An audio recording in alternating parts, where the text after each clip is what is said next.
Pranam at the lotus feet of the Divine Mother. করুণাময় মা পরম প্রভু শ্রী অরবিন্দ উপস্থিত সমস্ত মাতৃ সন্তান দিবস বিষয়ে আজ আমি সমস্ত অবগত। আজ হচ্ছে পরম পূজ্য সবুরি প্রিয় বাবাজী মহারাজଙ୍କର জন্ম দিবস। ତେବେ এই জন্ম দিবসରେ ଆମେ ତାଙ୍କର ବିଷୟରେ କିଛି ଶୁଣିବା। କଥାଟି ହେଉଛି ଶ୍ରୀ ଅରବିନ୍ଦଙ୍କର ଗୋଟେ ବାକ୍ୟ ଅଛି, there is no greater pride and glory than to be a living demonstration, ଭୁଲ କହିଲି, there is no greater pride and glory than to be a perfect instrument of the master. ବାକ୍ୟଟି ଆଉ ଥରେ କହୁଛି, there is no greater pride and glory than to be a perfect instrument of the master. ପ୍ରଭୁଙ୍କର ପରିପୂର୍ଣ୍ଣ ଯନ୍ତ୍ରଟି ହେବାଠୁ ବଳି ବଡ଼ ଗୌରବ ଓ ଗର୍ବର କଥା ଆଉ କିଛି ନାହିଁ। ଆମେମାନେ ମାଙ୍କର ଯେ ପରିପୂର୍ଣ୍ଣ ଯନ୍ତ୍ର, ମାଙ୍କ କାର୍ଯ୍ୟକୁ ଯେ ତ୍ୱରାନ୍ୱିତ କରିବାରେ ଅଗ୍ରଦୂତ, ଯିଏ ଆମ ଓଡ଼ିଶାର ବିଭୂତି କହିଲେ ଅତ୍ୟୁକ୍ତି ହେବ ନାହିଁ, ଯିଏ ହେଉଛନ୍ତି ସେ ଫ୍ଲେମିଂ ପାୟନିୟର, ସେ ଆଉ କେହି ନୁହନ୍ତି, ଆମ ସମସ୍ତଙ୍କର ପରମ ପ୍ରିୟ ବାବାଜୀ ମହାରାଜ। ଇଂରାଜୀରେ ଗୋଟେ ପ୍ରଭର୍ବ ଅଛି, ମର୍ଣ୍ଣିଂ ଶୋଜ୍ ଦ ଡେ, ତୁଳସୀ ଦୁଇ ପତ୍ରରୁ ବାସେ। ବାବାଜୀ ମହାରାଜଙ୍କର ଗୁଣ ପିଲାଦିନ ଠାରୁ ହିଁ ବାସିଥିଲା, ଅର୍ଥାତ୍ ପିଲାଦିନରୁ ଭଗବତ ପ୍ରଭାବରେ ସେ ଗଢ଼ି ଉଠିଛନ୍ତି। ଓଡ଼ିଶାର ଜଗତସିଂହପୁର ଜିଲ୍ଲାର ରାୟରପୁର ଗ୍ରାମରେ 1908 ମସିହା ଅଗଷ୍ଟ 14 ତାରିଖରେ ଏହି ବାବାଜୀଙ୍କର ଜନ୍ମ, ଯାହାଙ୍କର ପିଲାଦିନ ନାମ ଥିଲା କୃଷ୍ଣଚନ୍ଦ୍ର ରାଉତରାୟ। ତେଣୁ ବାପା ମା ଶ୍ରଦ୍ଧାରେ ତାଙ୍କ ନାମ ଦେଇଥିଲେ କୃଷ୍ଣଚନ୍ଦ୍ର। ବାପା ହଉଛନ୍ତି ମାର୍କଣ୍ଡ ରାଉତରାୟ, ମା ହଉଛନ୍ତି ଝୁମ୍ପା ଦେବୀ। ଦି ଜଣ ଯାକ ବେଶ ଭଗବତ ଅନୁରାଗୀ, ଭଗବତ ବିଶ୍ୱାସ ତାଙ୍କ ଭିତରେ ଅଗାଧ ମାତ୍ରା ରହିଛି। ତେବେ ଏଇ ଯୋଉ ମାର୍କଣ୍ଡ ରାଉତରାୟ ଏବଂ ଝୁମ୍ପା ଦେବୀଙ୍କ ତପସ୍ୟାର ପ୍ରଭାବ ସ୍ୱରୂପ ଏଭଳି ଏକ ତାରକା ଯିଏକି ଜାଜୁଲ୍ୟମାନ ସର୍ବଦା, ସେ ଆଉ କିଏ ନୁହନ୍ତି, ଆମ ସମସ୍ତଙ୍କର ପରମ ପ୍ରିୟ ବାବାଜୀ ମହାରାଜ। ତେବେ ଏଇ ବାବାଜୀ ମହାରାଜ ଯେହେତୁ ବାପା ମାଙ୍କ ତପସ୍ୟାର ପ୍ରଭାବ ସ୍ୱରୂପ ଆସିଛନ୍ତି, ପିଲାଦିନ ଠାରୁ ତାଙ୍କର ଭଗବତ ପ୍ରଭାବ, ଭକ୍ତି, ଶ୍ରଦ୍ଧା ସୃଷ୍ଟି ହେଇଛି। ଛୋଟ ଛୁଆ ଥିଲା ବେଳେ ଯେତେବେଳେ ମା କୋଳରେ ତାକୁ ଶୋଇ ଦଉଥାନ୍ତି, ଥାପଡେ ଥାପଡେ ଥାପଡେ ଥାପଡେ ଶୋଇ ଦଉଥାନ୍ତି, ବାପା ମାର୍କଣ୍ଡ ରାଉତରାୟ ମାର୍କଣ୍ଡ ପୁରାଣ ପଢୁଛନ୍ତି। ସେଇ ମାର୍କଣ୍ଡ ପୁରାଣରେ ଗୋଟେ ପ୍ରଳୟର କଥା ପଢା ହଉଥିଲା। ମା ଭାବୁଛନ୍ତି ମୋ ଛୁଆ ମୋ କୋଳରେ ଶୋଇ ପଡିଛି, ଥାପଡେ ଥାପଡେ ଶୋଇ ଦଉଥିଲେ। ଏଇ ପ୍ରଳୟର କଥା ଯେତେବେଳେ ମାର୍କଣ୍ଡ ପୁରାଣରେ ପଢାଗଲା, ହଠାତ୍ ଏଇ ଛୁଆ କୃଷ୍ଣଚନ୍ଦ୍ର କହି ଉଠିଲେ, ନା ଏଣିକି ଆଉ ପ୍ରଳୟ ହବନି। ବାପା ମା ଆଶ୍ଚର୍ଯ୍ୟ, କଣ ଏମିତି କହୁଛନ୍ତି, ଏଣିକି ଆଉ ପ୍ରଳୟ ହବନି? ଏଥିରୁ ବୁଝିବାକୁ ପଡିବ, ଶରୀର ସିନା ସୁପ୍ତ ଅବସ୍ଥାରେ ଅଛି, ଆମେ ଦେଖୁଛେ, କିନ୍ତୁ ଅବଚେତନାରେ ସେ ପୁରା ସକ୍ରିୟ ହେଇକି ସବୁ ଭାଗବତ ପ୍ରଭାବକୁ ଯାହା ମାର୍କଣ୍ଡ ପୁରାଣରେ ପଢା ହଉଥିଲା ସେ ଶୁଣୁଥିଲେ। ତେବେ ଯିଏ ଛୁଆ ଦିନ ଠାରୁ ପୁରାଣ ଶୁଣିଲେଣି, ଭାଗବତ ଶୁଣିଲେଣି, ତାଙ୍କର ପ୍ରତ୍ୟେକ ସତ୍ତା କୋଉ ପ୍ରକାର ତିଆରି ହେଇଥିବ ଟିକେ ଅନୁମାନ କରନ୍ତୁ। କାହାରି ପ୍ରତି ନିର୍ମମ ହବା ତାଙ୍କ ଜୀବନରେ ନାହିଁ। ଅତି ଅମାୟିକ ସରଳ, ହୃଦୟ ତାଙ୍କର ପୁରା ସ୍ୱଚ୍ଛ, ମନ ତାଙ୍କର ପ୍ରସାରିତ, କେବେ ସଂକୀର୍ଣ୍ଣ ମନା ସେ ନୁହନ୍ତି। କିନ୍ତୁ ଘରର ଆର୍ଥିକ ଅବସ୍ଥା ସତରେ କଣ ତାଙ୍କ ଭିତରେ ଥିବା ଭାବଧାରାକୁ ପ୍ରସ୍ଫୁଟିତ କରିବାରେ ସହଯୋଗ କରିବ? ଏ ଚିନ୍ତାଧାରା ତାଙ୍କ ମୁଣ୍ଡରେ ଢୁକିଥିଲା। ବୟସ ହେଲେ ସ୍କୁଲକୁ ଯାଆନ୍ତି, ପାଠ ପଢନ୍ତି। ସେ ବି ସେମିତି ପାଠ ପଢିଲେ, ବେଶୀ ପାଠ ପଢିନାହାନ୍ତି, ମାତ୍ର ଭର୍ଣ୍ଣାକୁଲାର ଷଷ୍ଠ ଶ୍ରେଣୀ, ସେତେବେଳେ ଭର୍ଣ୍ଣାକୁଲାର ପଞ୍ଚମ ପାସ୍ କରି ଯାଇଛନ୍ତି, ଷଷ୍ଠ ଶ୍ରେଣୀ। ତେବେ ଏତେ କମ ବୟସ ଭିତରେ ତାଙ୍କର ଯୋଉ ଭଗବତ ଗୁଣର ପରିପ୍ରକାଶ ହଉଛି ତା ଅନନ୍ୟ। ମା ଅନେକ ସମୟରେ ପୁରାଣ ଶାସ୍ତ୍ରର ଅନେକ ଗପ କହିକି ଶୁଇ ଦିଅନ୍ତି। ଥରେ ପିପିଲିର ଗୋଟେ ଘଟଣା, ଯାହା କାହାଣୀ ଭଳି ମା ତାଙ୍କୁ କହିଥିଲେ। ସେ କାହାଣୀ କଣ? ରଘୁ ବେହେରା ନାମକ ଜଣେ ବ୍ୟକ୍ତି, ଯେ କି ଜାତିରେ କୈବର୍ତ୍ତ, ମାଛ ଧରିଲେ ବଜାରରେ ବିକ୍ରି ହବ, ତାକୁ ଆଣି ସେ ପଇସାକୁ ଘର ଚଳିବ, ଏଇଭଳିଆ ବ୍ୟକ୍ତିତ୍ବ ସେ। ହଠାତ୍ ଦିନେ ତା ଜାଲରେ ଗୋଟେ ବଡ ରୋହି ମାଛ ପଡିଛି। ଏଇ ଯୋଉ ରୋହି ମାଛଟି ପଡିଛି, ଭାରି ଖୁସି, ଯାହା ହଉ ଆଜି ଏତେ ବଡ ମାଛଟା ମୋ ଜାଲରେ ପଡିଯାଇଛି, କାଳେ ତା ଜାଲରୁ ଖସିକି ପଳେଇ ଯିବ, ତେଣୁ ତାକୁ ମାରିଦବା ଦରକାର। ଏହା ଭାବି ରଘୁ ବେହେରା ମାଛର ଗାଲିସିକୁ ଧରି ଦୁଇ ହାତରେ, ବଡ ମାଛଟା, ଦୁଇ ହାତରେ ଗାଲିସିକୁ ଧରି ଯେତେବେଳେ ମାରିବାକୁ ଚେଷ୍ଟା କରନ୍ତି, ସେ ମାଛ କହିଲା ରାମ ରାମ ରାମ ରାମ ରାମ ରାମ। ରଘୁ ବେହେରା ଆଶ୍ଚର୍ଯ୍ୟ ହେଇଗଲେ।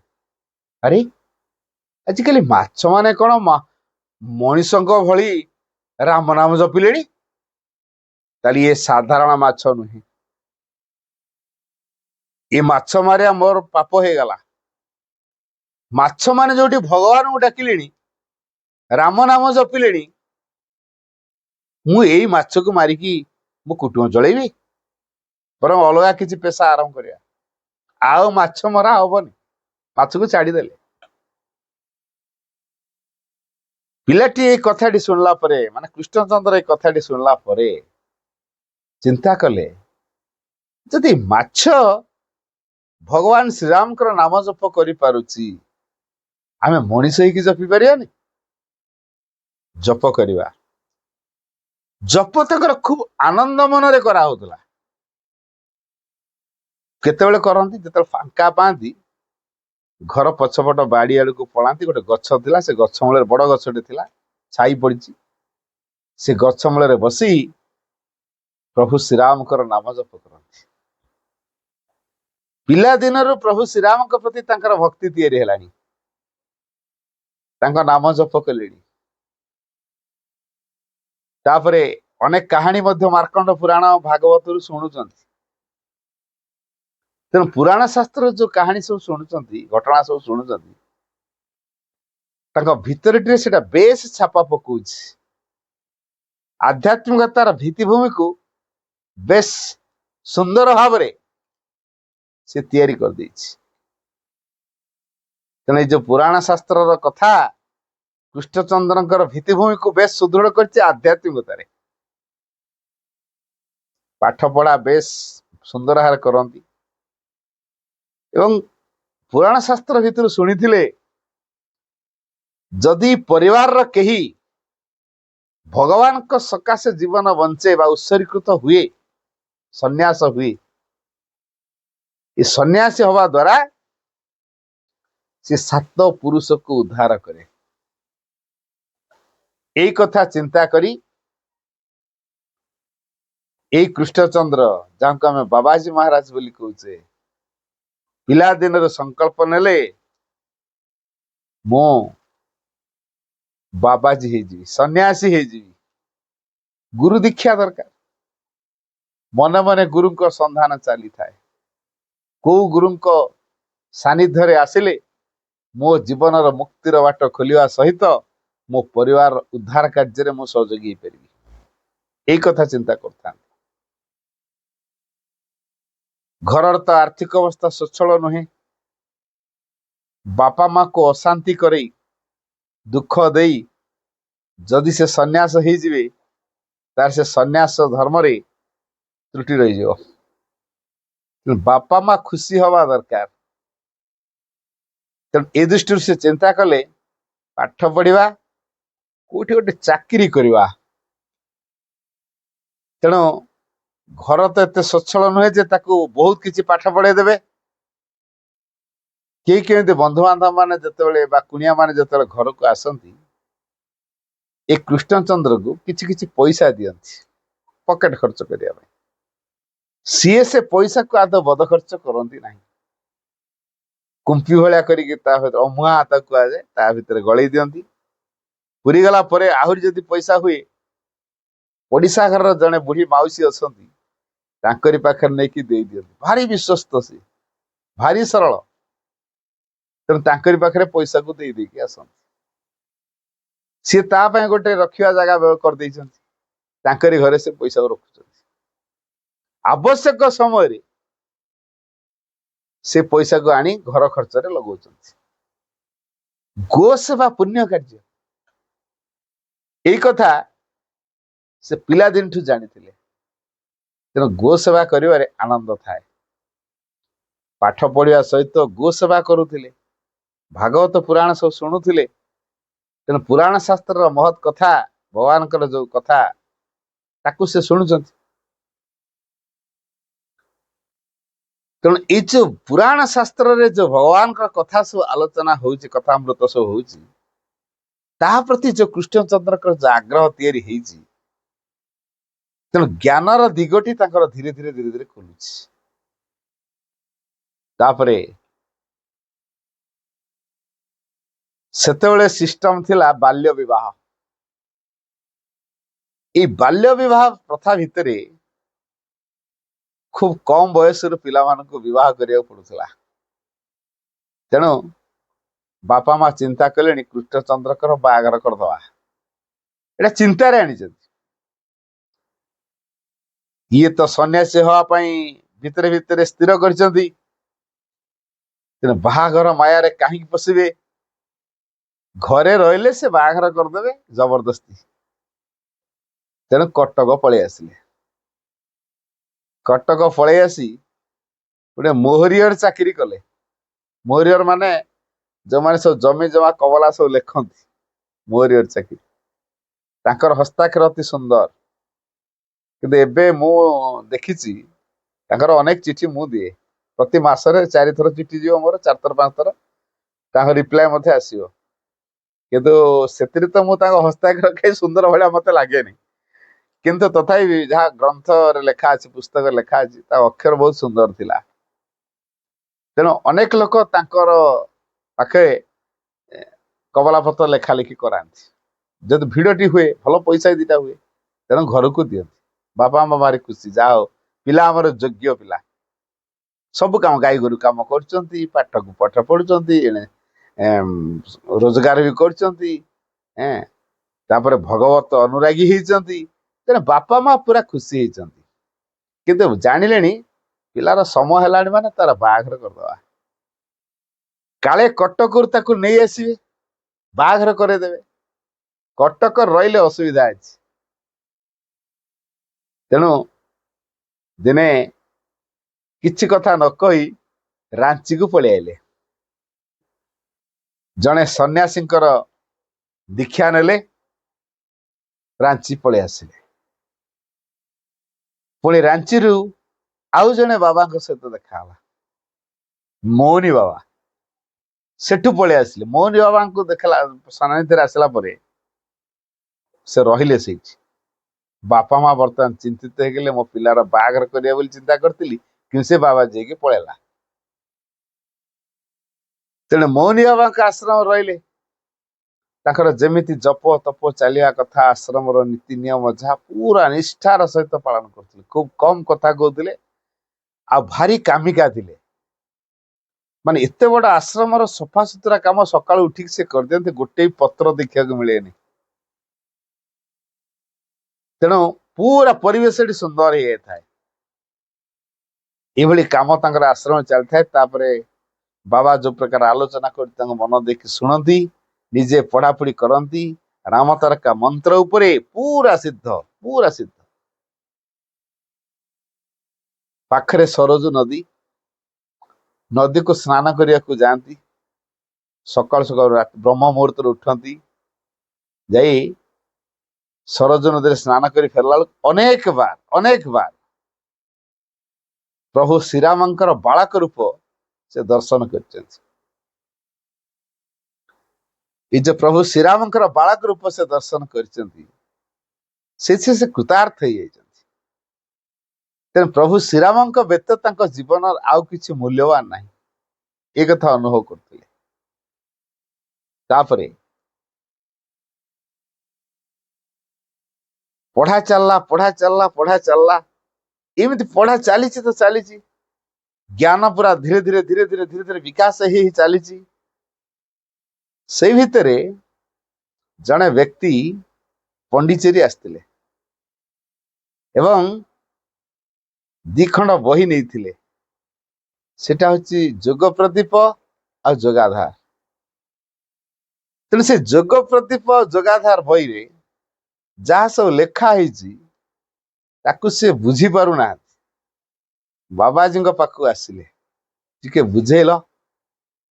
ସେ ବୁଝେଇଦେଲେ, ତଥାପି ତାଙ୍କ ମୁଣ୍ଡରେ ଏଟା ଢୁକିଲା ନାହିଁ, କାହିଁକିନା ବହୁତ ତାତ୍ତ୍ୱିକ କଥା ତା ଭିତରେ ଅଛି, ଗୁଢ ରହସ୍ୟ କଥା ଏ ଦିଟାକ ବହିରେ ଅଛି। ଜୀବନକୁ ବୁଝିବା, ଜୀବନକୁ ପୂର୍ଣ୍ଣାଙ୍ଗରେ ଗଢିବାରେ ବହି ଦୁଇଟି ବେଶ ଉପାଦେୟ ଥିଲା। ଏବଂ ବାବାଜୀଙ୍କ ଭିତରେ ଏଟା ପଢିବା ଫଳରେ ଏବଂ ବୁଝିବା ଫଳରେ ଗୋଟେ ନୂଆ ପ୍ରକାର ଛାପା ତିଆରି କଲା। ମନେ ମନେ ସ୍ଥିର କଲେ, ଇଏ ଯୁଗ ତ ବହୁତ ବଢିଆ, ସାରା ସଂସାର ଏଥିରେ ବଦଳିବ, ସମଗ୍ର ସତ୍ତା ଆମର ବଦଳିବ, ଆଉ କୌଣସି ଭୁଲ ଭଟକା ଆମ ଜୀବନରେ ପୁନରାବୃତ୍ତି ହବନି। ଜୀବନଟା ନୂଆ ଢଙ୍ଗରେ ହେଇଯିବ, ମନୁଷ୍ୟ ଦିବ୍ୟ ମାନବ ହେଇଯିବ, ପୃଥିବୀ ସ୍ୱର୍ଗ ରାଜ୍ୟରେ ପରିଣତ ହେଇଯିବ, ପୃଥିବୀରେ ଦିବ୍ୟ ଜୀବନ ଲାଭିବାଟା ସମ୍ଭବ ହେଇଯିବ, ଅମରତ୍ୱ ପ୍ରକାଶ ପାଇବ, ଜରା ବାର୍ଦ୍ଧକ୍ୟ ମୃତ୍ୟୁ ଅଜ୍ଞାନତା ଦୁଃଖ ଯନ୍ତ୍ରଣା ଏସବୁ ଆଉ ସ୍ପର୍ଶ କରିପାରିବନି। ଏଭଳି କଥା ଯଦି ଯୋଗ ଭିତରେ ଅଛି, ଆଉ ଏଠି ମାତୃଶକ୍ତି ହଉଛନ୍ତି ମୁଖ୍ୟ, ସମଗ୍ର ସତ୍ତାରେ ମାଙ୍କ ପ୍ରଭାବକୁ ଆଣି କାର୍ଯ୍ୟକାରୀ କରିବାକୁ ପଡିବ। ଏଇଭଳି କଥାକୁ ଯେତେବେଳେ ସେ ଟିକେ ମନନ କରନ୍ତି ବା ଏକାଗ୍ର ହୁଅନ୍ତି, ଭିତରେ ଗୋଟେ ଭାବ ଆସେ, ମୁଁ ଏଇ ମା ଶ୍ରୀଙ୍କର ଆଦର୍ଶରେ ଅନୁପ୍ରାଣିତ ଟିକେ ହୁଅନ୍ତିନି, ମତେ ଏମାନେ ଟିକେ ଗ୍ରହଣ କରନ୍ତେନି, ହେଲେ ମୁଁ ଛାଡିକି ପଳାନ୍ତି ଯେ ଗୁରୁ ଦୋଷ ଲାଗିବ ପରା। ମୁଁ ଦୀକ୍ଷା ନେଇଛି, ତେଣୁ ଗୁରୁ କାଳେ ବିଗିଡିକି ଅଭିଶାପ ଦେବେ, ବା କାଳେ ଗୁରୁ କିଛି ମାନେ ଅସନ୍ତୋଷ ହେବେ, ଅସନ୍ତୋଷ ହେଲେ ଭଲ ହବନି। ତେଣୁ କାହାକୁ ଅସନ୍ତୋଷ କରି ପୁଣ୍ୟ ଅର୍ଜନ କରିବା କେବେ ସମ୍ଭବପର ନୁହେଁ। ତେଣୁ କାହାକୁ ସେ ଦୁଃଖୀ କରିବାକୁ ବା ଦୁଃଖ ଦେବା ପାଇଁ ଚାହାନ୍ତିନି। କିନ୍ତୁ ମାଙ୍କ ପାଖକୁ ଚିଠିଟେ ଲେଖିଲେ ଯେ ମୁଁ ଏମିତି ଦୀକ୍ଷାରେ ଦୀକ୍ଷିତ ହେଇଛି। ତାପରେ ଏଟା ପଢିଲା ପରେ ମୋ ଭିତରେ ଗୋଟେ ଅଲଗା ପ୍ରଭାବ ତିଆରି ହଉଛି। ଚିନ୍ତା କରୁଛି ଏଇ ମା ଶ୍ରୀଙ୍କର ପୂର୍ଣ୍ଣଯୋଗର ଧାରାକୁ ଗ୍ରହଣ କରିବି। ମା କିଛି କଥା କହିଲେନି, ହେଲେ ତମେ ଏଠିକି ପଳେଇ ଆସ, ଗୁରୁ ଦୋଷ ଲାଗିବ ନାହିଁ।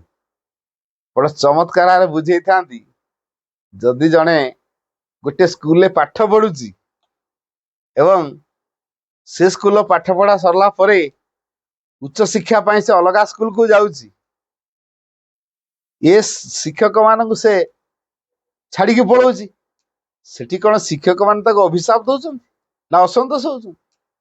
ଠିକ ସେଇଭଳି ପ୍ରଭୁ ଶ୍ରୀରାମଚନ୍ଦ୍ର ଆସିଥିଲେ ସଚ୍ଚିଦାନନ୍ଦ ସ୍ୱରୂପ ହେଇ, ନୀତିନିଷ୍ଠ ହେଇ, ସମାଜକୁ ନୀତି ନିୟମ ଭିତରେ ଶୃଙ୍ଖଳିତ କରି ଏକ ମହତ୍ତର ଉନ୍ନତତର ଜୀବନଟିଏ ଦବା ପାଇଁ। ସେ ନୈତିକତାର ଏକ ବଳିଷ୍ଠ ଉଦାହରଣ ହେଇଛନ୍ତି, ପିତୃସତ୍ୟ ପାଳନ କରିଛନ୍ତି। ତେଣୁ ଏଥିରେ ତାଠୁ ଆଉ ଟିକେ ଉନ୍ନତ କଥା ହେଲା, ଅନ୍ତର୍ନିହିତ ସତ୍ୟର ପ୍ରେରଣା ଦ୍ୱାରା ପରିଚାଳିତ ହେଇ जीवन को परिपूर्ण भाव में गढ़ा ये हूँ यथार्थ आध्यात्मिकता। ये बाट हूँ प्रत्येक मनुष्य उपयुक्त। बाबाजी कहले यहीटा प्रकृत ज्ञान कथा। मनुष्य ता मनरे नीति नियम तैयारी करुच्ची, बांधी होकर रोची, सीमित हो जाइए, संकीर्ण हो जाइए। किंतु अंतरात्मा जी तार विधान हूँ आध्यात्मिकता। सी के सीमा रेखा भितर आबद्ध नुहे। सी विश्व भली विशाल, पृथ्वी भली विशाल एवं सर्वोपरि भगवान भली विशाल। तेणु जो भगवान भली विशाल चेतनार अधिकारी हवा, तांकरी शक्ति समग्र सतार क्रियाशील करवा, यहीटा हूँ यथार्थ योग। तेणु सता मान को चिन्हवा, तार सत्य को जानिबा, ताको पूर्णांग करी गढ़िबा एवं सर्वोपरि आत्मकर्तृत्व अर्जन करी आत्मा द्वारा प्रतिष्ठित ही आत्मा को जीवन गाइड करी आत्मा उपरे परिपूर्ण निर्भरता रखी जीवन को एक स्वतंत्रता भाव में गढ़िबा, यहीटा हूँ यथार्थ कार्यधारा।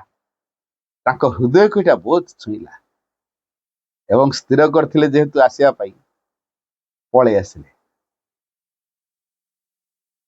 आसिला परे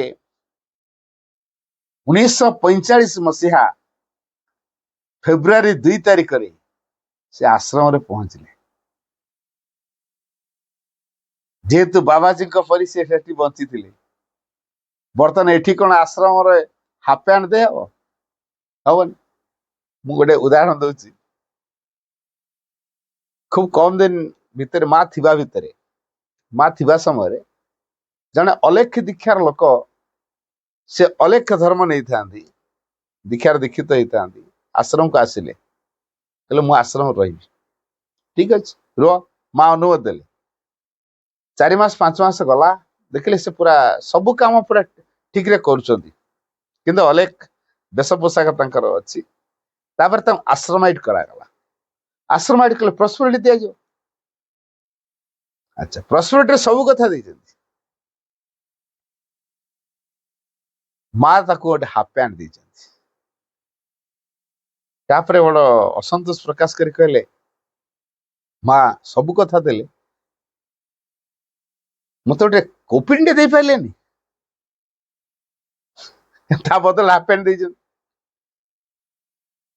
माँ हेटु कहले तमे कहूच घर द्वारा संपत्ति सब छाड़ी छुड़ा के आसीच, सब आसक्ति तुटे के आस, ए कोपिन प्रति एते आसक्ति काहे रखिच? हैं तेन कोपिन आसक्ति छड़ेया पे तुमको हाफ पैंट दिया हिच, तेन कोपिन दिया हैनी। बुझी गले?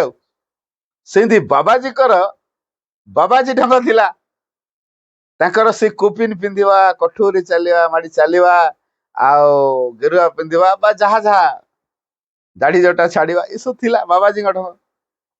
अलगा बासन रे न खाइबा, निज रोसई रे खाइबा, अन्य रोसई रे न खाइबा, एकुटिया रहिबा, अन्य का सांगरे न रहिबा, से बाबाजी ढंग, सन्यासी मानकर ढंग। सेटा एबे मथे आश्रम से करूछंती। माँ अनुमति भी देछन कर। किछि साधक माँ को जाई कहले, माँ आश्रम तो समस्त पे नियमटा गोटे प्रकार, आ तांको पे कोन नियमटा अलगा प्रकार ही जाईची, सी कोन ए भड़ा पिंचंती? कहले देख सी बाबाजी बर्तमान ये आश्रम को आसीची, धीरे धीरे से श्री अरविंद जोग को बुझला परे, उपलब्धि कला परे से बदली जीवनी। हठात कहीं तुम बदलवाटा आशा करुच? धैर्य धर, तापाई कौन दरकार से करा तेणु आ साधक मैंने किसी कहले तार जमी रोच रो। आ माँ तो अनुमति देते, आम किए कहवाई? जिते श्री अरविंद आश्रम रहा परे, अनेक बही पढ़ला परे, जग दर्शन को जानला परे, गोटे कथा जानिले, नॉट ओनली माने ये जो कर्म माध्यम रे साधना, not only liberation but perfection must be the aim of karma yoga. Divine work through your nature and according to your nature. बाबा जी कापा है गए। कौन ये शब्द? Not only liberation but perfection must be the aim of karma yoga. का सेति पे कर्म समस्त करूछते हो। ମୁଁ ତ ସନ୍ନ୍ୟାସୀ ହେଇକି କେବଳ ମୋକ୍ଷ ମୁକ୍ତି କଥା ଚିନ୍ତା କରିଥିଲି। ଏଠି ଶ୍ରୀଅନ୍ଦ ସ୍ପଷ୍ଟ କରିଦେଇଛନ୍ତି not only liberation but perfection must be the aim of karmayoga. କେବଳ ମୁକ୍ତି ନୁହଁ, perfection must be the aim of karmayoga. କର୍ମଯୋଗର ଲକ୍ଷ୍ୟ ହବ ପରଫେକ୍ସନ, ପୂର୍ଣ୍ଣତା। ସେମିତି ପୂର୍ଣ୍ଣତା କର୍ମଯୋଗର ଲକ୍ଷ୍ୟ। କର୍ମଯୋଗ ହବ କେତେବେଳେ? ଦିବ୍ୟ କର୍ମ ହବ କେତେବେଳେ? ଆମରି ସ୍ୱଭାବ ଦ୍ୱାରା, ଆମ ସ୍ୱଭାବ ଅନୁସାରେ ହଉଛି। ଯଦି ଆମ ସ୍ୱଭାବ ବଦଳୁ ନାହିଁ, এই ଅପରିପୂର୍ଣ୍ଣ ସ୍ୱଭାବକୁ ନେଇ ଆମେ ଯେତେବେଳେ କର୍ମ କରିବା ସେ ତ ଅପରିପୂର୍ଣ୍ଣ ହବ। ଏଠି ଯୋଉ ପରିପୂର୍ଣ୍ଣତା ଆମ ଲକ୍ଷ୍ୟ କୁହାଯାଇଛି, କେମିତି ହବ ନା କାମକୁ ଏଥର ଗୁରୁତ୍ୱ ଦବା। ଏଇ ଶ୍ରୀ ଅରବିନ୍ଦଙ୍କର ଗୋଟେ ଗୋଟେ ବାଣୀ କୋଉଠି କେମିତି ତାଙ୍କ ଲାଇଫ ଗୋଟେ ପୁରା ଟର୍ଣ୍ଣିଂ ପଏଣ୍ଟ ହେଇଯାଇଛି, ବଦଳେଇ ଦେଇଛି। ନା ଆଉ ନାହିଁ। ଏଠୁ ମାଙ୍କୁ କହିଲେ, ମା ମତେ ଆଶ୍ରମରେ କିଛି କର୍ମ ଦିଅନ୍ତୁ। କର୍ମ କରିବ? ହଁ। ଆଶ୍ରମରେ ବାସନ ମାଜ, ଡାଇନିଂ ରେ ବାସନ ମାଜ। ମାଜିଲେ ଆଉ, କାରଣ ଡିଭାଇନ ମଦର ସ୍ୱୟଂ ଦାୟିତ୍ୱ ଦେଇଛନ୍ତି ବାସନ ମାଜିବା ପାଇଁ। ବାସନ ମାଜୁ। ପୁଣି କୁହାଯାଇଛି କର୍ମଟା ପରଫେକ୍ଟ ହବା ଦରକାର, ସମଗ୍ର ସତ୍ତା କର୍ମରେ ବିନିଯୋଗ ହବା ଦରକାର, ଭଗବାନଙ୍କ ସକାଶେ କାମ ହବା ଦରକାର, ଭଗବାନଙ୍କ ଚେତନାରେ କର୍ମ ହବା ଦରକାର, କର୍ମ ସମର୍ପିତ ହବା ଦରକାର। ତେଣୁ ଏଇ ସବୁ କଥାକୁ ସେ ତନୁ ମନ ଦେଇ ପୁରା ନିଷ୍ଠାର ସହିତ କର୍ମ କରି ଚାଲିଲେ। କେବେ କାହା ସହିତ ଅନ୍ୟମନସ୍କ ହୁଅନ୍ତୁନି, ପୁରା ଏକାଗ୍ର ଚିତ୍ତରେ ସେ କର୍ମରେ ନିବିଷ୍ଟ, କର୍ମ ସହିତ କର୍ମ ହେଇଯାଆନ୍ତି। ଆଉ ଦିବ୍ୟ କର୍ମର ଯୋଉ ଗୁଣ, ଦିବ୍ୟ କର୍ମୀ ଯିଏ, ତାର ଯୋଉ ଗୁଣ, ସେଇ ଗୁଣ ଗୁଡାକୁ ସେ ଧୀରେ ଧୀରେ ନିଜ ଭିତରେ ତିଆରି କରୁଛନ୍ତି। ଏଠି ଆସିବା ବେଳେ ତାଙ୍କର ଆଉ ଗୋଟେ ଅନୁଭୂତି ଥିଲା ଯେ ତାଙ୍କ ଶରୀରରେ ଗୋଟେ ଭାଗବତ କ୍ରିୟାର ଅନୁଭବ, ଗୋଟେ ଚାପା ସେ ଅନୁଭବ କରୁଥିଲେ। ନଳିନ୍ଦାଙ୍କୁ ପଚାରିଲେ, କଣ ମୋ ଭିତରେ ଚାପା କାହିଁକି ଆସିଛି? ସେ କହିଲେ, ଆପଣ ଆଉ ଧ୍ୟାନ କରନ୍ତୁନି, କାରଣ ଆପଣଙ୍କର ଧ୍ୟାନ, ମନଟା ସିନା ଭଗବାନଙ୍କ ସହିତ ଯୋଡି ହଉଛି, କିନ୍ତୁ ବଡି ଆପଣଙ୍କର ପରମିଟ କରୁନାହିଁ। ଆପଣ କର୍ମକୁ ଅଧିକ ଗୁରୁତ୍ୱ ଦିଅନ୍ତୁ, କାରଣ work done in true spirit is meditation. ଯଥାର୍ଥ ମନୋଭାବ ସହିତ କର୍ମ କରିବା ହଉଛି ଧ୍ୟାନ। ଆଉ କର୍ମ ଦ୍ୱାରା ଧ୍ୟାନ ଅପେକ୍ଷା 10 times ବେନିଫିଟ ମିଳିବ, ଅର୍ଥାତ୍ 10 ଗୁଣ ଅଧିକ ଉପକୃତ ହେଇପାରିବା କର୍ମ ଦ୍ୱାରା। ଆଉ କର୍ମରେ ସର୍ବାଙ୍ଗ ସତ୍ତା ପରିବର୍ତ୍ତନ, ରୂପାନ୍ତର ହବ। ତେଣୁ କର୍ମ କରନ୍ତୁ, ଧ୍ୟାନକୁ କମ କରନ୍ତୁ। ଇଏ ତ ଧ୍ୟାନ କରିବାର ଆଗରୁ ପୁରା ଅଭ୍ୟସ୍ତ ହେଇଛନ୍ତି, ହଠାତ୍ କଣ କରୁଛନ୍ତି? ଧ୍ୟାନ କଲେ, ଧ୍ୟାନ ଯଦି ହେଲା ତ କର୍ମକୁ ସେ ଅନୁସାରେ କର, ବଡିକୁ ତିଆରି କର। ତେଣୁ ବଡିରେ ଯୋଉ ଚାପାଟା ତମେ ଅନୁଭବ କରୁଛ, ଯୋଉ ଡିଭାଇନ ଫୋର୍ସଟା କାମ କରୁଛି, ବର୍ତ୍ତମାନ ସେଇଟା ଯନ୍ତ୍ରଣା ଦଉଛି ତମକୁ। ସେ ଅନେକ ସମୟରେ ଯନ୍ତ୍ରଣା ଅନୁଭବ କରନ୍ତି, ଡିଭାଇନ ଫୋର୍ସର ଚାପା। ଇଏ ବଡି ଟଲରେଟ୍ କରିପାରୁନି, ବଡି ତିଆରି ହଉଛି ନୂଆ ବଡି, କାରଣ divine life in divine body. ଏ ମ୍ୟାଟେରିଆଲ ବଡିରେ ନୁହଁ, ସେ ତ ମ୍ୟାଟେରିଆଲ ବଡି ପାଇଛନ୍ତି। ଡିଭାଇନ ବଡି ହେଲେ ସିନା ଯାଇକି ଡିଭାଇନ ଲାଇଫ ସେ ଲିଡ୍ କରିପାରିବେ। ତେଣୁ ଏ ଦୃଷ୍ଟିରୁ ସେ ଚିନ୍ତା କଲେ। ତାପରେ ଅନୁଭବ କରୁଥାନ୍ତି, ବଡିରେ ଯୋଉ ପ୍ରଭାବଟି ଆସୁଥାଏ, ତାଙ୍କ ଅନୁଭୂତି ସବୁ ଲେଖି ଲେଖି ଚାଲିଥାନ୍ତି। କଣ ଶେଷରେ ଲେଖିଥିଲି, ମୁଁ ଜୀବିତ ଥିବା ଅବସ୍ଥାରେ ଏ ପୁସ୍ତକକୁ କେହି ପଢିବ ନାହିଁ, ହେଲା, ମୁଁ ମରିଗଲା ପରେ ଯାଇକି ସେ ପୁସ୍ତକ ପଢିବ। ତେଣୁ ତା ଶରୀରରେ ଯୋଉ ଅନୁଭୂତି ଗୁଡା ଆସୁଥିଲା, ଭାଗବତ କ୍ରିୟାର ପ୍ରଭାବ ତା ଶରୀରରେ ଯାହା ହଉଥିଲା, ସେଇଟା ସେ ଲେଖୁଥିଲେ। ଯାଅ, ତେଣୁ ଶରୀରରେ ରୂପାନ୍ତର କଥାଟା ଆଗରୁ କୌଣସି ଯୋଗରେ କୁହାହେଇନି। ଦିବ୍ୟ ଶରୀର ଦିବ୍ୟ ଜୀବନ କଥା ଅଲଗା କୋଉ ଯୋଗରେ କୁହାହେଇନି। ପୃଥିବୀରେ ସ୍ୱର୍ଗରାଜ୍ୟ ପ୍ରତିଷ୍ଠା, ପୃଥିବୀରେ ଅମରତ୍ୱ ପ୍ରତିଷ୍ଠା, ପୃଥିବୀ ରୂପାନ୍ତର ହବ ସ୍ୱର୍ଗରାଜ୍ୟରେ, ଏଠି ଆମେ ସମସ୍ତେ ମାନବ, ଦିବ୍ୟ ମାନବ ହେବେ, ଏ କଥାଟା କୌଣସି ଯୋଗରେ କୁହାହେଇନି। ତେଣୁ ଆଙ୍କୁ ବହୁତ, ବାବାଜୀକୁ ବହୁତ ଭଲ ଲାଗିଲା। ପଢିଲେ ପଢିଲେ ପଢିଲେ, ଆଉ ଏତେ ଭଲ ଲାଗିଲା ଯେ ଚିନ୍ତା କଲେ, ମୋ ଓଡିଶାବାସୀ କେମିତି ଏଇ ମା ଶ୍ରୀ ଅରବିନ୍ଦଙ୍କୁ ଅଧିକରୁ ଅଧିକ ଜାଣିବେ। ତାପରେ ଆସ୍ପୃହା କଲେ, ପ୍ରେୟାର କରିଚାଲିଲେ, ପ୍ରେୟାର କରିଚାଲିଲେ। ଶ୍ରୀ ଅରବିନ୍ଦଙ୍କର ତା ଭିତରେ ଦେହାନ୍ତ ହେଇଯାଇଛି। ସର୍ବ ଉତ୍ସର୍ଗ କରିଛନ୍ତି ଦେଶବାସୀ, ପୃଥ୍ୱୀବାସୀଙ୍କ ପାଇଁ। ଅତିମାନ ସତା ଶରୀରକୁ ଅବତରଣ କରି ଆସିଛି। ବାବାଜୀ ଏ କଥାଟାକୁ ଭଲ ଭାବରେ ଉପଲବ୍ଧି କରିସାରିଛନ୍ତି ଏବଂ ତାଙ୍କ ସେବା କାର୍ଯ୍ୟରେ ନିୟୋଜିତ ହେଇଛନ୍ତି। ତେଣୁ ଲେଖାଲେଖି କରିବା ଆରମ୍ଭ କଲେ।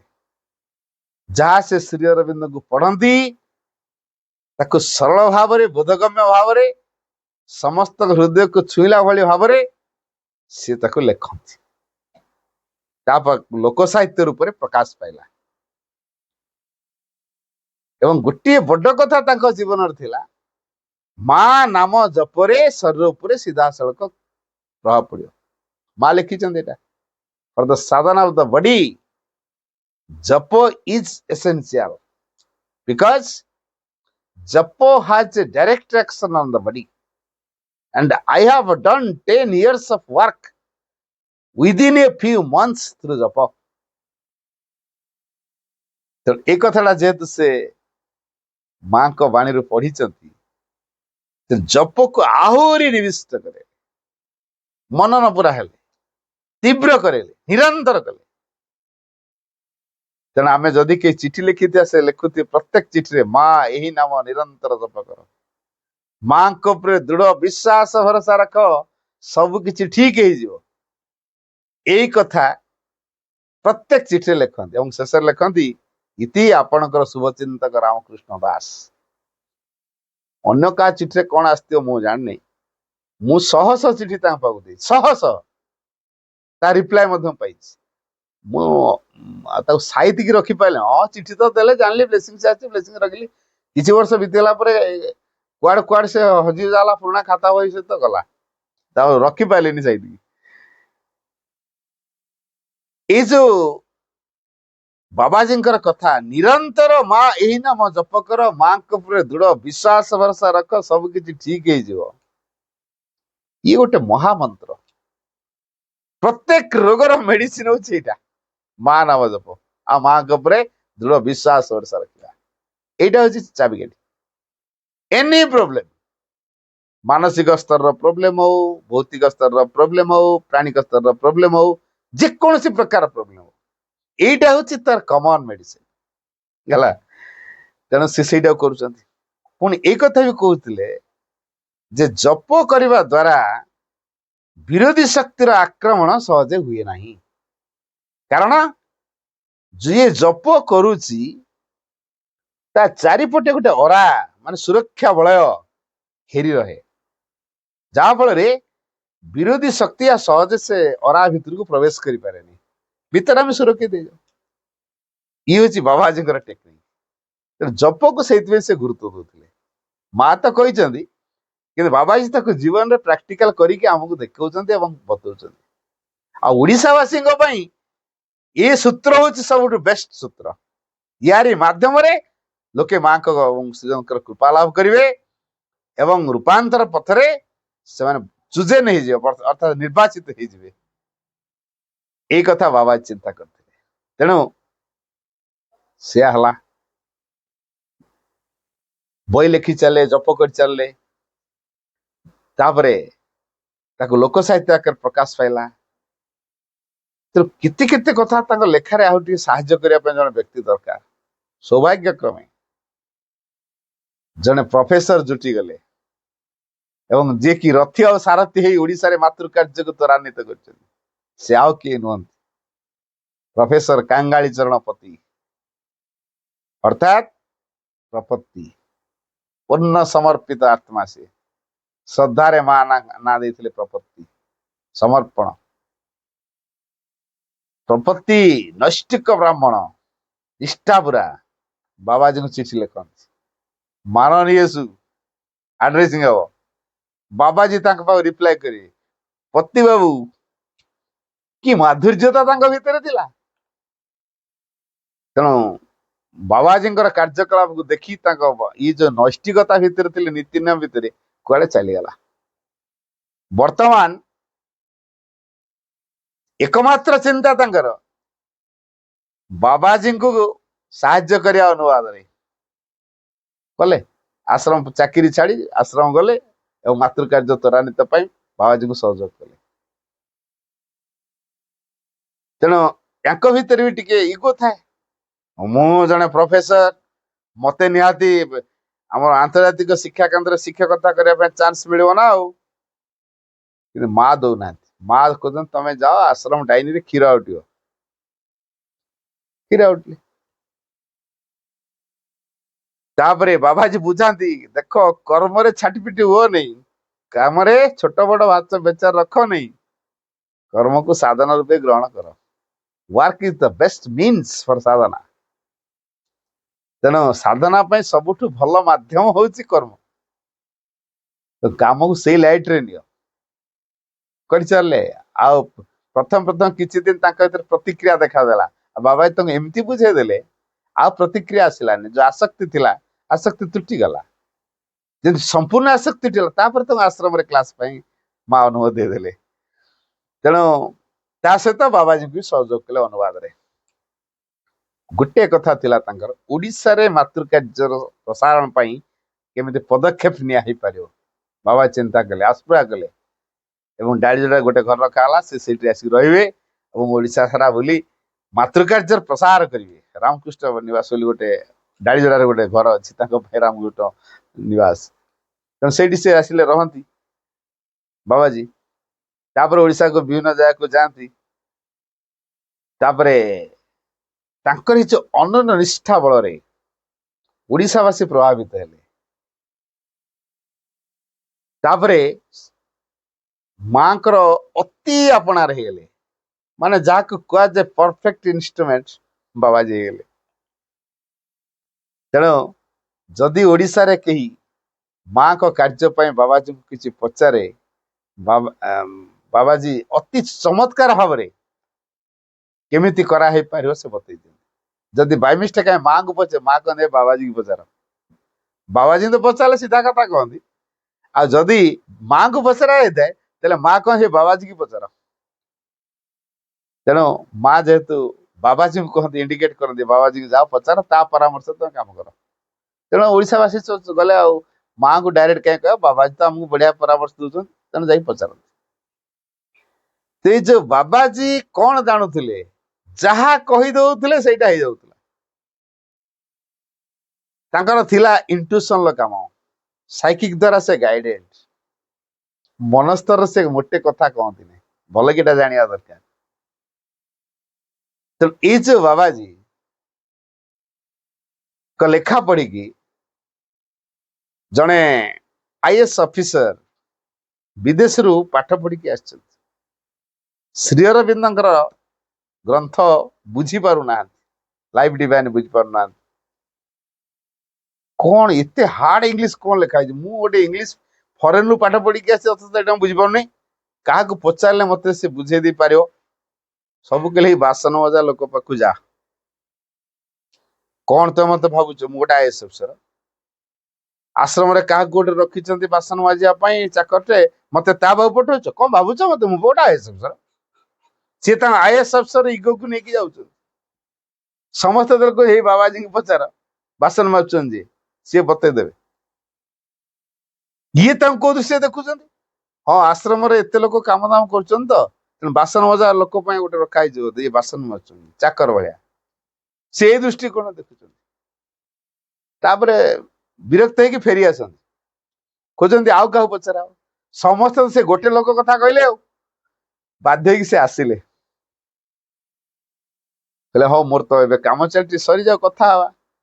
କାମ ସରିଲା ପରେ କୁହନ୍ତୁ କଣ ଆପଣଙ୍କର ମୋ ସହିତ କଣ କଥା? ନା ମୁଁ କେତେଟା ଧାଡି ବୁଝିପାରୁନି, କୁହ ପଢ ତାହେଲେ।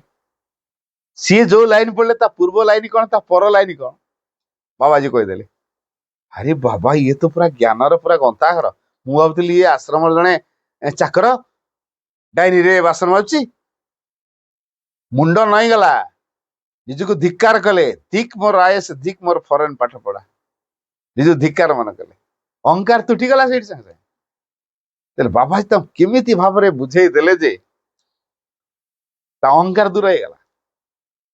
ଆଉ ବାବାଜୀଙ୍କର ଗୋଟେ ଭଲ କ୍ୱାଲିଟି ଥିଲା, ସେ କହୁଥିଲେ ସାମୂହିକ କର୍ମରେ ସାମଞ୍ଜସ୍ୟ ରକ୍ଷା କରିବ।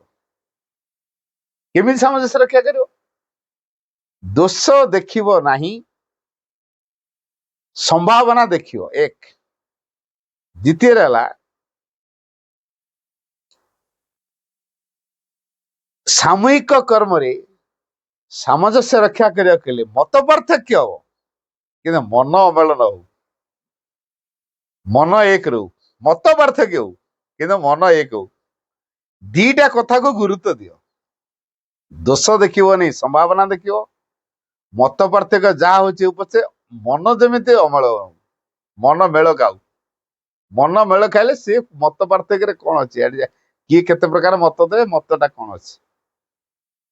ତାହେଲେ ସାମୂହିକ କାମରେ ସାମଞ୍ଜସ୍ୟ ରକ୍ଷା କରିବ। କେବେ ନିଜ ଇଚ୍ଛାକୁ ଜାହିର କରିବନି, ଅହଙ୍କାରକୁ ଜାହିର କରିବନି, ସ୍ୱାର୍ଥ ସାଧନ କରିବନି। ତା ନହେଲେ ସାମଞ୍ଜସ୍ୟ ରକ୍ଷା କରି ହବନି। ମଣିଷ ଭିତରେ ଚାରିଟା ଗୁଣ ବଡ ଶତ୍ରୁ। ସେଇଟା ହେଲା ଅହଂ, ସ୍ୱାର୍ଥ, କାମ, କ୍ରୋଧ। ତା ଉପରେ ପୂର୍ଣ୍ଣ ବିଜୟ ଆଣିବାକୁ ପଡିବ। ତାହେଲେ ଆମେ ମାଙ୍କ ପାଇଁ ଇନଷ୍ଟ୍ରୁମେଣ୍ଟ ହବା। ଏଇଟା ଏତେ ସହଜ କଥା। ତେଣୁ ମାଙ୍କ ଉପସ୍ଥିତିକୁ ସବୁ ସମୟରେ ବଜାୟ ରଖିବା ପାଇଁ ମାଙ୍କ ନାମ ଜପ କରିବା, ମାଙ୍କୁ ସ୍ମରଣ କରିବା, ମାଙ୍କ ସହାୟତା ଉପରେ ପୂର୍ଣ୍ଣ ନିର୍ଭର କରିବା। ଏଇ କଥାଟି ବାବାଜୀ ସେଥିପାଇଁ କହୁଥିଲେ, ମା ନାମ ଜପ କର ଏବଂ ମାଙ୍କ ଉପରେ ଦୃଢ ବିଶ୍ୱାସ ଭରସା ରଖ।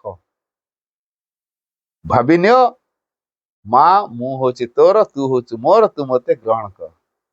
ମୋର ଭଲ ବି ତୋର, ମୋର ଖରାପ ବି ତୋର, ମୁଁ ନିଜେ ବି ତ ତୋର। ଆଉ ଏଇ ଯୋଉ ସରଳିଆ ଭାବରେ ଅତି ଆତ୍ମୀୟ ଢଙ୍ଗରେ ପରିବାର ଜଣେ ସଦସ୍ୟ ଭଳି, ଜଣେ ବୟୋଜ୍ୟେଷ୍ଠ ବ୍ୟକ୍ତି ଭଳି, ଆମ ପରିବାରର ଜଣେ ବୟୋଜ୍ୟେଷ୍ଠ ବ୍ୟକ୍ତି ଆମକୁ ଆଡଭାଇସ ଯେମିତି କରୁଛନ୍ତି, ଆମ ଭଲ ମନ୍ଦକୁ ଦେଖିକି କହୁଛନ୍ତି ଏଇଟା ଏମିତି କଲେ ହବ, ସେଇଟା ସେମିତି କଲେ ହବ। ଯଦି ଆମେ ତାଙ୍କୁ ଅନୁସରଣ କରିପାରିବା, ନିଶ୍ଚିତ ଭାବରେ ମାତୃକାର୍ଯ୍ୟରେ ଆମେ ସହଯୋଗ କରିପାରିବା।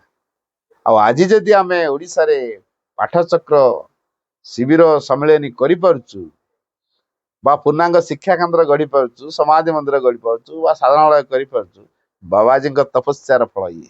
ସେଇଥିପାଇଁ ମୋ ଭାଷାରେ ବାବାଜୀ ହଉଛନ୍ତି ଓଡ଼ିଶାର ବିଭୂତି। କାରଣ ତାଙ୍କରି ପାଇଁ ଓଡ଼ିଶା ଚେତନାର ଆଉ ଗୋଟେ ପାବଚ୍ଛକୁ ଉଠିଛି, ଯୋଉଟା କି ମା କହିଲେ ଫାଷ୍ଟ ଓଡ଼ିଶା ଦେନ୍ ବେଙ୍ଗଲ। ଆଚ୍ଛା, ସବୁ ତ ଆଧ୍ୟାତ୍ମିକ କାର୍ଯ୍ୟଧାରା ପ୍ରଥମେ ବେଙ୍ଗଲରୁ ହେଇଥିଲା। ଆଉ ଏଇ କାମ କାହିଁକି ଆଗେ ମା କହିଲେ, ବେଙ୍ଗଲ କାହିଁକି ହବନି? ସେମାନଙ୍କଠି ସମ୍ଭାବନା ଅଛି, ଦେ ଆର୍ ପ୍ରାଉଡ ଅଫ ଦେୟାର ଆଚିଭମେଣ୍ଟ। ଏଇଟା ହେଲା ତାଙ୍କ ପ୍ରୋବ୍ଲେମ। ସେମାନେ ତାଙ୍କ ଆଚିଭମେଣ୍ଟକୁ ସେମାନେ ଭାରି ଗର୍ବିତ। ତାଙ୍କର ସେ ଗର୍ବ ଭାବ ପାଇଁ ସେମାନେ ଫାଷ୍ଟ ହେଇପାରିବେନି, କିନ୍ତୁ ଓଡ଼ିଶାର ସିମ୍ପ୍ଲିସିଟି ତାକୁ ଫାଷ୍ଟ କରିଦବ। ଓଡ଼ିଶାବାସୀ ବହୁତ ସରଳ। ତେଣୁ ଓଡ଼ିଶାବାସୀ କେମିତି ପଣ୍ଡିଚେରୀକୁ ଯାଇପାରିବେ, ଦର୍ଶନ ଦିବସରେ ଯାଇପାରିବେ, ଆଶ୍ରମରେ ସମାଧି ସଂସ୍ପର୍ଶରେ ଆସିପାରିବେ, ଆଶ୍ରମରେ ରହିପାରିବେ, ବାତାବରଣ ଭିତରେ, ଦିବ୍ୟ ବାତାବରଣ ଭିତରେ ରହି ନିଜକୁ ପରିବର୍ତ୍ତନ କରିପାରିବେ। ସେଥିପାଇଁ ବାବାଜୀ କଣ କଲେ ନା, ଆଶ୍ରମ ଟ୍ରଷ୍ଟକୁ କୁହା କରେଇ ଗେଷ୍ଟ ହାଉସ ସବୁ ତିଆରି କରେଇଲେ, ଯୋଉଠି ଖୁବ କମ ପଇସା ଭିତରେ ଓଡ଼ିଶାବାସୀ ଯାଇକି ରହିପାରିବେ, ଖାଇପାରିବେ। 3 ଟାଇମ ଖାଇବେ, କମ ପଇସା ଭିତରେ ରହିବେ, ଖୁବ କମ ପଇସା ଭିତରେ। କାହିଁକିନା ଓଡ଼ିଶାବାସୀ ମାନେ ଏତେ ଧନୀ ଲୋକ ନୁହନ୍ତି, ପରିଶ୍ରମୀ ଲୋକ, ଖଟି ଖାଆନ୍ତି। ଆଉ ଦିନ ମଜୁରିଆ ଲୋକ ବହୁତ ଅଛନ୍ତି, ବିଲବାଡି ଚାଷ କରିକି ସେମାନେ ବଞ୍ଚନ୍ତି। ତେଣୁ ଫରେନ କଣ୍ଟ୍ରି ଭଳିଆ ପ୍ରଚୁର ଟଙ୍କାର ସେମାନଙ୍କ ପାଖରେ ନାହିଁ। ତେଣୁ ଏ ଦୃଷ୍ଟିରୁ ବାବାଜୀ ଏ ବ୍ୟବସ୍ଥା କରିଛନ୍ତି। ତେଣୁ ଆଜି ଯଦି ଆମେ ପଣ୍ଡିଚେରୀକି ଯାଇପାରୁଛୁ, କମ ପଇସା ଭିତରେ ଯଦି ଗେଷ୍ଟ ହାଉସରେ ରହିପାରୁଛୁ, ଡାଇନିରେ ଯଦି କମ ପଇସାରେ ଖାଇପାରୁଛୁ, ତାହେଲେ ଏଇଟା କେବଳ ବାବାଜୀଙ୍କର ଅବଦାନ। ଆଉ ବାବାଜୀଙ୍କୁ ମା ଏମିତି ଭାବରେ ଗ୍ରହଣ କରିଦେଇଥିଲେ, କାରଣ ମା ପ୍ରକୃତିରେ ଯାହାକୁ ସାଧକ ବୋଲି ଗ୍ରହଣ କରନ୍ତି, ତାଙ୍କୁ କୌଣସି ପଦବୀ ଦିଅନ୍ତିନି। ବାବାଜୀଙ୍କୁ ତେଣୁ କୌଣସି ପଦବୀ ଦିଆହେଇନି। ଆଶ୍ରମରେ ରହିଛନ୍ତି ସତ, ତାଙ୍କୁ ଆଶ୍ରମାଇଟର ଲିଷ୍ଟ ଭିତରେ ରଖିନାହିଁ, କାରଣ ସେ ତ ଡାଇରେକ୍ଟ ମାଙ୍କର। ଆଉ ସେ ଆଶ୍ରମ ଲୋକ ନୁହଁ, ସେ ଡାଇରେକ୍ଟ ମାଙ୍କର। ଯେ ସେ ଡାଇରେକ୍ଟ ମାଙ୍କର, ତେଣୁ ତାଙ୍କ ପାଇଁ ଆଶ୍ରମ ଲିଷ୍ଟରେ ହେବା ଦରକାର। ସେ ମାଙ୍କ ଲିଷ୍ଟ ଭିତରେ ରହିଛି। ଆଉ ଯୋଉମାନେ ଆଶ୍ରମାଇଟ, ତାଙ୍କର ଆଶ୍ରମ ଲିଷ୍ଟ ଭିତରେ ରହିବ। ଆଉ ବାବା ତ ମାଙ୍କ ଲିଷ୍ଟ ଭିତରେ ଅଛନ୍ତି, ଆଉ ଆଶ୍ରମରେ କାହିଁ ରହିବେ? ତେଣୁ ତାଙ୍କର ଯଦି ରେକର୍ଡ ଖୋଜାଯିବ, ସିଏ କୋଉ ଲିଷ୍ଟ ଭିତରେ ଆଶ୍ରମାଇଟ କି ନାହିଁ, ସେ ବାହାରିବନି। ତେଣୁ ଏଇଥିରୁ ଅନୁମାନ କରନ୍ତୁ ମା ତାଙ୍କୁ କେତେ ଭଲ ପାଉଥିଲେ, ଆଉ ସିଏ ମାଙ୍କୁ କେତେ ଭଲ ପାଉଥିଲେ। ଆଉ ମାତୃକାର୍ଯ୍ୟରେ ପ୍ରକୃତ ପାୟନିୟର ଯିଏ, ଅଗ୍ରଦୂତ ଯିଏ, ସେ ହଉଛି ବାବାଜୀ ମହାରାଜ। ତେଣୁ ଆଜି ତାଙ୍କର ଜନ୍ମଦିନ, ଆମେ ତାଙ୍କ ପ୍ରତି କୃତଜ୍ଞତା ଜଣେଇବା। ସେ ଯୋଉ କଥା କହିଛନ୍ତି, ମାଙ୍କ ନାମ ନିରନ୍ତର ଜପିବା, ମାଙ୍କ ପ୍ରତି ଦୃଢ ବିଶ୍ୱାସ ଭରସା ରଖିବା, ଏଇ କଥାଟିକୁ ଯଦି ଆମେ କରିପାରିବା, ତାହେଲେ ଆମେ ଆଜି ତାଙ୍କର ଜନ୍ମଦିନରେ ତାଙ୍କ ପ୍ରତି କୃତଜ୍ଞତା ପ୍ରକାଶ କରିବା। ତେଣୁ ଆସନ୍ତୁ ଆମେ ଗୋଟେ ସଂକଳ୍ପ ନେବା ଆଜି ଦିନରେ, ତାଙ୍କରି ଶକ୍ତି ସାହାଯ୍ୟ କରୁ, କୃପା କାମ କରୁ ଏବଂ ଆମକୁ ସେ ଏଇ ପ୍ରକାର ପ୍ରେରଣା ଦେଇ ଚାଲନ୍ତୁ। ସୁଖରେ ରହି ମାତୃକାର୍ଯ୍ୟ ତ୍ୱରାନ୍ୱିତ କରନ୍ତୁ ଏବଂ ଯେତେ ଅଧିକ ସଂଖ୍ୟାର ଲୋକେ ମାଙ୍କର ଆଶ୍ରିତ ହେବେ, ଆସ୍ପୃହା ରଖିବେ, ଅତିମାନ ଶକ୍ତି ସେତେ କ୍ରିୟା କରିବ, ପୃଥିବୀ ଶୀଘ୍ର ପରିବର୍ତ୍ତନ ହେବ। ତେବେ ଆସନ୍ତୁ ଆମେ ମାଙ୍କ ପ୍ରତି କୃତଜ୍ଞତା ଜଣାଇବା, ମା ନାମ ନିରନ୍ତର ଜପିବା, ମାଙ୍କର ଦୃଢ଼ ବିଶ୍ୱାସ ଭରସା ରଖିବା, ତାହେଲେ ବାବାଜୀଙ୍କ ସ୍ୱପ୍ନ ସାକାର ହେଇପାରିବ। ବନ୍ଦେ ମାତରମ୍।